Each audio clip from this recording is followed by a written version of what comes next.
Olá! Neste vídeo, iremos falar sobre as anonáceas e sobre o manejo integrado de pragas nessa cultura. As anonáceas representam um nome genérico para designar as plantas da família Anonaceae.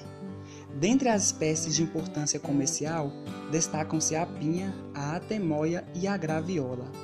Nos últimos anos, a produção desses frutos está ampliando no norte de Minas, e um dos maiores obstáculos para a produção tem sido o ataque de um complexo de pragas que reduz o desenvolvimento normal das plantas e a frutificação, afetando consequentemente o valor comercial do fruto. Por isso, falaremos de algumas das principais pragas que atacam essas culturas, como as brocas do fruto, da semente, do tronco, do coleto e a conchonilha.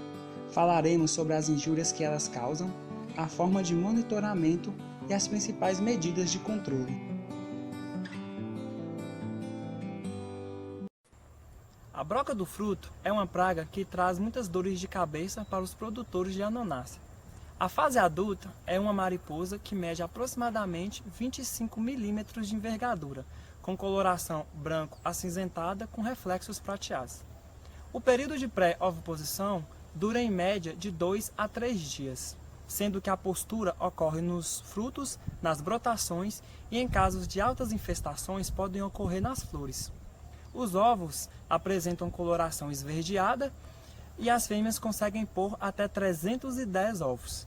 Após a eclosão, as larvas abrigam-se entre as fendas naturais dos frutos para se proteger, por via de fios que elas mesmas secretam. As larvas, no primeiro estágio, ela apresenta coloração branco-rósea e nos últimos estágios apresentam coloração vermelho pardacenta. A fase de pupa ela pode ocorrer também no fruto e aí irá se transformar na mariposa. A lagarta ela pode atacar frutos de qualquer tamanho e qualquer idade. Ela perfura a casca e penetra na polpa, completando assim o seu ciclo. Frutos mais novos apodrecem e caem da planta, ou podem ficar aderidos à planta. E frutos de meia idade, eles sofrem endurecimento e enegrecimento na parte afetada. Os sinais do ataque podem ser caracterizados por flores e botões florais secos, frutos retorcidos ou manchas escuras irregulares, quase sempre perfuradas. E sobre as manchas, observa-se um tipo de serragem escura. Para o controle da broca do fruto, é necessário inspecionar o pomar semanalmente, a partir do início da floração, para verificar a existência de flores ou frutos danificados. Coletar e enterrar a 50 centímetros de profundidade todos os frutos atacados que se encontrem na planta ou caídos no solo. Pulverizar de forma direcionada a cada 10 ou 15 dias e fazer o ensacamento dos frutos ainda pequenos. São ótimas alternativas que se mostram eficazes no controle da broca do fruto. A broca da semente é uma das principais pragas da cultura da anonácea. Ela é uma pequena vespa da ordem Hymenoptera e da família Eurytomidae. Ela se tornou uma das principais pragas da cultura da anonácea, pois ela completa seu ciclo dentro do fruto. Atualmente ela está disseminada em a maioria dos países sul-americanos. A fêmea adulta deposita seus ovos no fruto na fase ainda jovem, onde a larva do inseto vai causar galerias no fruto, onde ela vai seguir até a semente e bloquear a semente, completar seu ciclo dentro da semente, causando danos na sua saída do fruto. A broca da semente tem uma grande importância econômica na cultura da anonácea, pois ela ataca a parte a ser comercializada, inviabilizando os frutos, pois os seus sinais de aparecimento na cultura são orifícios na epiderme do fruto. E estes orifícios causados pela broca são porta de entrada para corpos patogênicos. No entanto, o maior prejuízo causado por essa praga são a queda de frutos jovens, que vai diminuir a produtividade em longa escala da cultura. A melhor forma de manter o pomar com a baixa densidade populacional é inspecioná-lo diariamente e fazer um controle cultural, que consiste na coleta dos frutos broqueados. O controle mais utilizado nessa cultura é o controle químico, com produtos à base de triclofon, que é um controle também com mais eficiência para manter a praga em baixo nível. A alternativa de controle é o ensacamento de frutos na fase jovem, para evitar que a praga atinja o fruto naquele determinado estádio e evite com que a larva bloqueie o fruto, fazendo assim que ele perca o seu valor comercial. A Cratossamos bombina, ou broca do tronco, é uma praga que está diretamente relacionada à cultura das anonáceas, que atualmente se encontra presente em todos os países do continente americano, onde a cultura encontra-se na forma nativa ou na forma cultivada. Essa praga ataca principalmente os ramos das anonáceas ou tronco, onde forma galerias na região do xilema, que interfere na circulação da seiva na planta, causando assim uma queda na produtividade e, em caso de ataque muito extremos, podendo levar a planta à morte. A forma larval da broca, que é a fase da praga que causa mais danos na cultura, é composta por uma lagarta de coloração esbranquiçada, que mede cerca de 32 milímetros, e já a fase adulta é formada por um besouro de formato convexo, que mede cerca de 22 milímetros, tem coloração de preta acinzentada e faixas transversais amarelas no tórax e nos élitros. A infecção dessa praga na cultura inicia de modo que a fêmea deposita os seus ovos diretamente nos ramos ou no tronco, em pequenos orifícios abaixo da epiderme, próximo às interseções dos ramos, onde após um período de 20 dias as larvas irão eclodir dos ovos e começar a formar galerias no tronco da planta, onde permanecerão até atingir a sua fase adulta.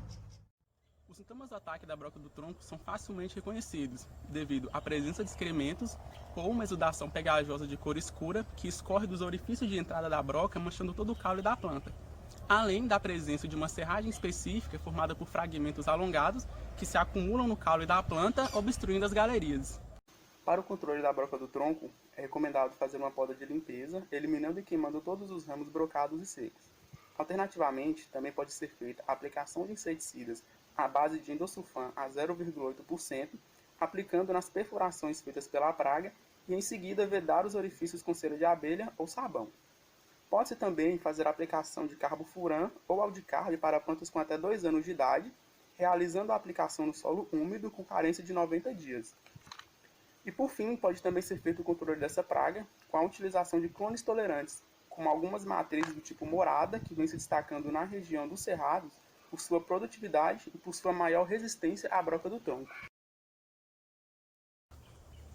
Com relação à broca do coleto, cujo seu nome científico é o Elliptus catagraphus germar, pertence à família Curculionidae e à ordem Coleoptera.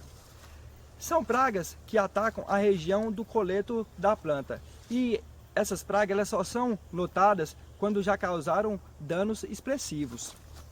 Elas atacam todas as culturas das anonáceas, principalmente a cultura da pinha.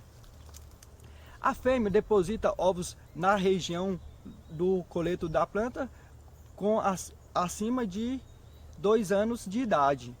A eclosão das larvas fazem galerias na casca e no câmbio do colo, podendo atingir até a raiz pivotante.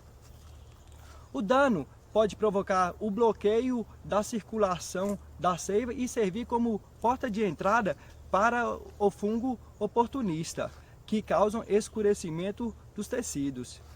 Os sintomas são amarelecimento das folhas e tombamento, e até a morte das plantas. Com relação a medidas de controle da broca do coleto, deve-se inspecionar periodicamente o coleto das plantas com mais de 2 anos de idade, de preferência na parte coberta pelo solo, pulverizar a área atacada com inseticidas apropriados e observar se está ocorrendo controle natural das larvas da broca do coleto pelo fungo metarrísio. Essas são as principais medidas de controle da broca do coleto. As espécies das cochonilhas podem apresentar aparências bastante distintas umas das outras. Algumas são algodonosas, de coloração branca e aspecto farinhento, outras são cerosas, de colorações bastante variadas. Elas também são bem distintas em seus formatos. As cochonilhas possuem um tamanho de 2,5 mm de comprimento, seu corpo é oval, possui 17 apêndices em cada lado do seu corpo. Elas geralmente possuem uma coloração branca pulverulenta. A sua reprodução é por partenogenética, podendo produzir ou gerar até mesmo 253 indivíduos em um período de 52 dias. A praga propriamente dita é a fêmea adulta, que são imóveis e possui o aparelho bucal sugador bastante desenvolvido. Elas se fixam na planta e sugam a sua seiva. Após elas se fixarem, elas irão produzir uma cera que vai servir de carapaça, protegendo todo o seu corpo, tanto de inimigos naturais quanto de inseticida. As fêmeas colocam-se seus ovos, que irão se eclodir, formando-se as ninfas. Essas ninfas possuem patas e antenas. Com essas patas, elas irão se locomover e buscar o melhor local para se fixarem. Após elas se fixarem, elas irão perder os seus movimentos e irão sugar a seiva da planta de forma contínua. As cochonilhas podem atacar tanto os ramos, folhas, frutos e raízes. Podem causar danos diretos, que seria a sucção da seiva de forma contínua, retirando o líquido vital das plantas, podendo ocorrer o depauperamento dela e também a sua morte, até mesmo a sua morte. Elas também causam danos indiretos. Os danos indiretos seria a sua excesso de secreções de açúcares que cairiam sobre as folhas e poderiam trazer o fungo fumagina. Esse fungo fumagina é de coloração preta que pode se espalhar pelas folhagens. E esse fungo impede com que as plantas façam fotossíntese e a respiração. Elas também, esses açúcares que elas produzem, também podem trazer formigas que poderão atacar as plantas. E também essas formigas agem de modo indiretamente protegendo as cochonilhas de inimigos naturais. As cochonilhas apresentam difícil controle através de inseticidas, principalmente as que têm espessa carapaça.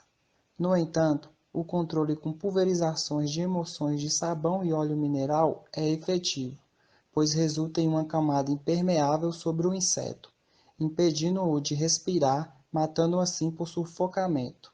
Combinações de cauda de fumo também podem auxiliar na eliminação dessa praga. O controle biológico é muito importante no controle das cochonilhas e é realizado por joaninhas e algumas espécies de vespas. Estes insetos agem predando as cochonilhas e outras pragas como pulgões. Portanto, deve-se evitar ao máximo o uso de inseticidas sobre plantas afetadas, pois podemos estar matando os importantes predadores e outros insetos benéficos. Monitoramento. Em áreas de até 5 hectares, deve-se percorrer cada parcela em zigue-zague, examinando-se 20 plantas por amostragem. Para áreas superiores a 5 hectares, deve-se iniciar a amostragem na primeira linha à direita da parcela, enquanto a próxima será feita à esquerda da parcela, com o objetivo de percorrer toda a área. Feito isso, deve-se registrar todos os dados em uma planilha.